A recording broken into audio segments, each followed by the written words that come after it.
Thank you, Mr. Chairman. And I would like also to thank Dr. Garg for giving me the opportunity to be here with you today and discuss more or less what we're doing in the European Union about renewables and more specifically about biofuels. But allow me first to start with a comment. I'm going to discuss a little bit about the legislation in Europe. As Paolo Corvo from Clare presented earlier, there is also a new policy in India about advanced biofuels, and the Ministry of Petroleum and Natural Gas has announced the tenders for 12 plants, but I failed to see any presentation from this policy, which is very important. I understand that this conference basically concentrates on PV and wind, but of course, transport is a very important part of the economy, and unless we are going to decarbonize transport, we might fail, and for the European Union and from India, the Paris Agreement more subjective. So a recommendation in the next, let's say next year, do include presentation of the policy, of the Indian policy on biofuels. I will try to go quickly because it's about policy. First of all, as has been discussed for the last 2 days, renewables are not anymore, let's say, expensive. They've become affordable, specifically wind and solar. The European Union was the very first to put legislation back in 2001, the Renewable Energy Directive, which was in 2009, it was modified to the Renewable Energy Directive, including also heating and transport applications. And of course now practically 173 countries all over the world, they have legislation on renewables. So this is really something that moves everywhere. Now, in Europe, we want to maintain the leadership we have on renewables, practically in all the technologies in all the areas, although we do recognize, like in countries like in India and elsewhere, the US and so on, there is a lot of innovation going on. But nevertheless, the European Union has made it a kind of a target to maintain the leadership. And we have tried now to work with the, let's say, member states, and at the same time with the Renewables Directive, the recast of it, there was a new one, which was agreed in July of this year. At the same time, renewables, they bring benefits to the society and to the economy. And for example, in the European Union, there is approximately 1.4 million jobs created. And certainly, which is very important, we have reduced the dependency on, let's say, imported oil. Looking ahead, the targets are ambitious and not very easily to be attained, unless, of course, we have to increase the efforts across all the sectors. At the same time, we have to integrate and manage the grid extremely well in the share of all the renewables. And finally, we have to move away from centralized power to decentralized, and of course, mandate the user, the European citizen, to become an active member of the energy system. Very quickly, the situation in the European Union. On the left-hand side, you see that the target was to achieve 20% of penetration of renewables by 2020, and we're very close to that target. We're at this moment about 17%, so most certainly we're going to meet the target. And you see then the countries with the yellow dot that they have been able to achieve the target they were aiming to achieve by 2020, and the ones with the orange dot, the ones that still have to make an effort. But overall, we're convinced in the European Union that we're going to achieve the overall target of, I would say, 20%. Here is the different sectors. Overall, you see that the light blue on the top is the renewable electricity share, which has been very impressive. It has reached close to 30%. We see also that the black line is the heating and cooling share, and we see that also that has been also moving probably very, very well. On the bottom, it is the transport, the biofuels, and the renewable electricity, and that indeed has been moving much slower. You see there was a dip in about 2011-12, and that was because of the discussion of the ILUC, the indirect land use change, which of course did some delay in the investments for the industry on advanced biofuels. Overall, the dotted green line shows more or less where we are now, and we're at about 70%, 17.5%, and by 2020 we have to reach the 20% target. So that was the targets up to now and where we are now. With the revised Renewables Directive, the major purpose that the Commission did that because, of course, of the contribution of the renewables to meeting the Paris objectives, but at the same time, as I said before, we're going to maintain the leadership we have on renewables, and the target is 32% of renewables by 2030. It's very ambitious, and to be able to achieve that, we need to have several parameters playing together. Of course, we need investment, because investment is going to be extremely important. The target is a collective target among the member states of the European Union, There is an effective deployment. There are foreseen certain mechanisms what we're going to do in case we realize that we are not achieving the target. And of course, I put in the red box that the consumer has to take a leading role now in the new system, specifically again with PV cells. And of course, the heating and cooling is becoming extremely important. For the moment, heating and cooling in Europe is very important in the industry, and specifically in the pulp and paper industry. But on the green boxes, you see promoting the innovation in transport, because as I said, transport is extremely important, and at this moment, it consumes approximately 30% of the European Union's energy overall system. And bioenergy has to play an increasing role. So bioenergy is recognized at this moment, it's contributing the most in the renewable system in the European Union, also globally. It's much more important than overall than wind and PV, and it has to be maintained. IEA has been doing extensive studies, and they came up with a proposal that unless bioenergy in general was going to be maintained and even increased, overall the global society is not going to meet the Paris obligations. So bioenergy is going to continue to play an important role in all the designs. If indeed the European Union is going to achieve the 2030 targets, it means that we have to be investing a little bit more than 170 billion a year. They're significant amounts. And of course, at this moment, the complete European Commission institutions, the member states, we're working together to see how that can be achieved. I'm not going to say much a lot of, let's say, discussion about this. This models the regulatory framework. We have the energy union, that basically how the European Union can be a union also in energy, not only in policy and other things, and I would say trade. And of course, there are two key components, energy efficiency and renewables. And within that, there's a new electricity market design to facilitate the role of the consumer, the prosumer in the overall system. This is more or less how we see to plan it. There is the target of 32%, as I said before. There are national contributions already been discussed.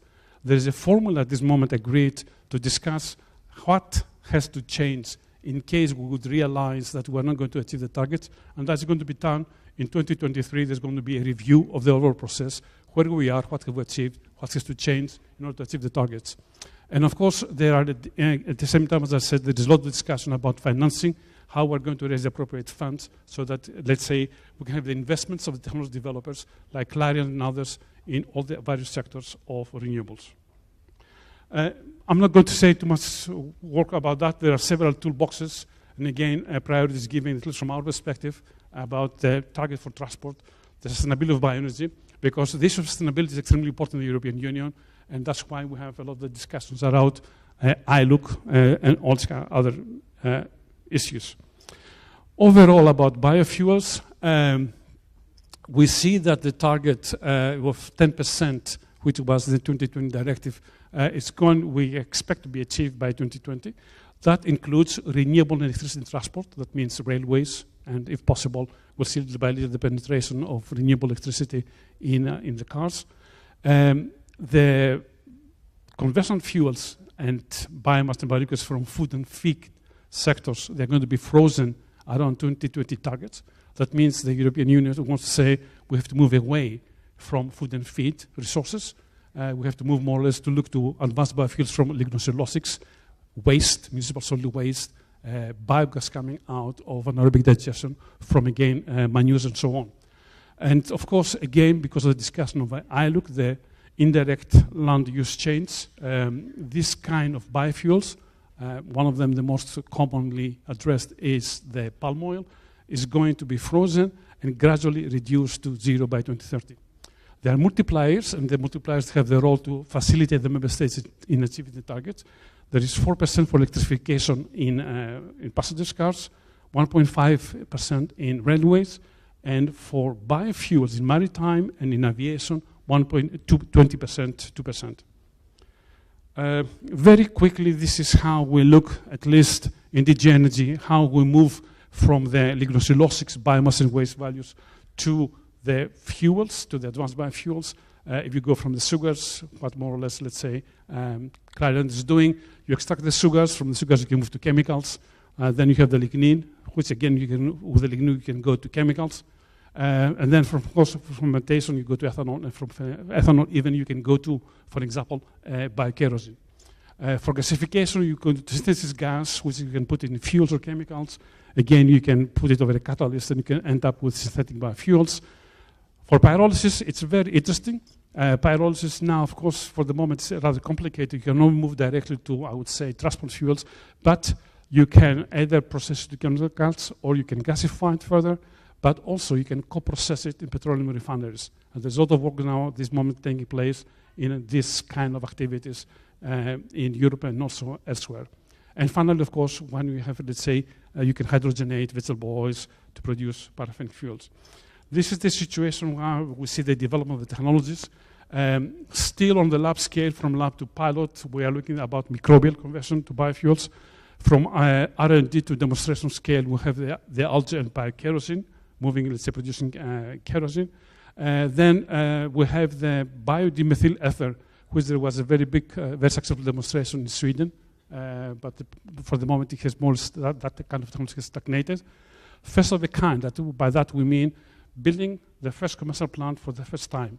And there is quite some successes on gasification. There was only combined heat and power. There was a big plant in Skive. There's the co-firing plant on co-firing municipal solid waste in gasification in Lahti, Finland. Sorted gasification to alcohols. This is not European, it's ENER. It's a Canadian company, but of course ENER is looking to investing into facilities in the harbor of Rotterdam and also in the harbor of Antwerp. Route to biomethane, that was the copy gas. That is the first globally project of gasifying biomass to produce biomethane via gasification synthesis. And finally, pyrolysis oils, we have the company called BTG, Biomass Technology Group of the Netherlands, and they have a project called Empiro. On commercialization, cellulosic ethanols come to commercialization. By Chemtex, it was the first company worldwide to build the first commercial plant. And now, for the moment, they are in some financial problems, but we hope that soon they are going to come out of them and they will continue their, let's say, their activities. And of course, Clariant, you've seen the presentation from Paolo, and there are other companies, ST1. ST1 is the first company to produce ethanol from sawdust. So it's another major development innovation in the EU. Commercialization, of course, hydrotreatment of oils. Neste was the first company globally. UPM has done it as well. And of course, Total and ENI, they are converting existing petroleum refineries to process vegetable oils, hydrotreat them, and produce biofuels. So we see that let's say the oil companies, they really start looking into investing into biofuels. Very quickly, I'm not going to spend a lot of time. We had a group I was more or less privileged to lead, and we produced these two reports more or less about what's the role of biofuels in decarbonizing transport. But the most important thing is that in the second report, it was about the cost of biofuels. And this is more or less the study that came out with actual data provided by about 30 people, 30 organizations, Clariant included, about what is the cost of biofuels. And you see, of course, we have ranges.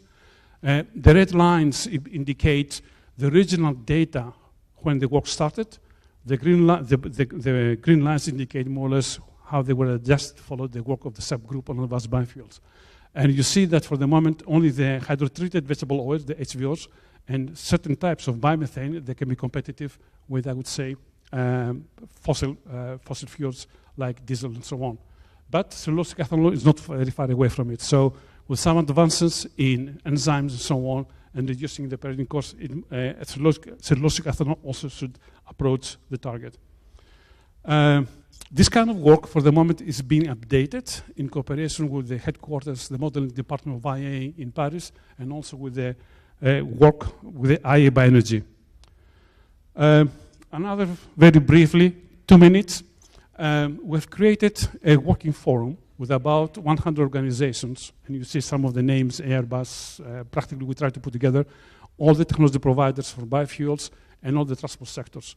And we try to get all the, I would say, all the important people in Brussels, in Europe. The ART stands for Alternative Renewable Transport Fuels Forum. The structure of it, you can't read it, but more or less you'll see that on the left-hand side, technologies will practically cover all kinds of conversion technologies, and in most of them, they are led by the industry themselves. And in the middle, we have the transport sectors, we have aviation, heavy duty, maritime, and passengers. There's cooperation with IEA, but that's what's more important with cooperation with Canada, US, and India. And for India, let's say, his name is Mr. Ramakrishna. He's leading the Advanced Biofuels Group in the Ministry of Petroleum and Natural Gas, and he's come to the meetings to present more or less the activities taking place in India.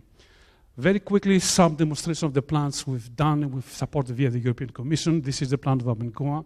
On the basis of this plant, Abengoa designed the big commercial plant in the US. This is the plant of Dong Energy.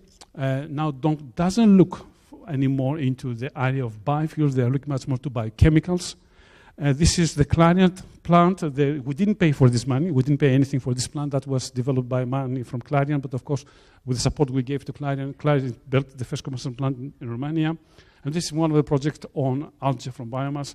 It's basically producing algae on wastewater treatment facilities. So in a way, algae is part of purifying the wastewater, and that has proven very successful. And what they are doing, they take the complete algae as they are, and they put them in a biogas fermenter. They produce biogas. From the biogas, they produce biomethane, and then they run the whole fleet of cars and buses. Thank you for your attention, and I hope I didn't take too much time. Thank you.